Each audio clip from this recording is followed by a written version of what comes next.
Last time we was here was July 2019. Where it was ridiculously hot. Yeah, that was the crispy trip. Right, we're waiting for the drone show. It's which is on at 9 o'clock. And currently it is 6 minutes past 8. They've closed Avengers Campus early to get ready for the evening show. Totally understand that. And if it was a bigger park, that would not be a problem. But because they've closed Avengers Campus, that has pushed everybody onto the other half of the park. And has only really left 2 big rides open, and that's Hollywood Tower of Terror and Crush's Coaster, which at the moment is down.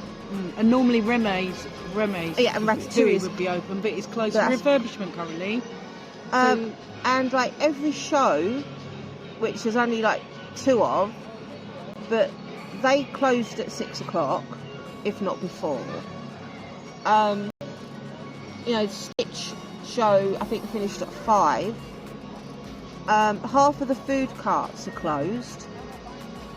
If you're going to have the park open into the evening, then you need to leave stuff open longer.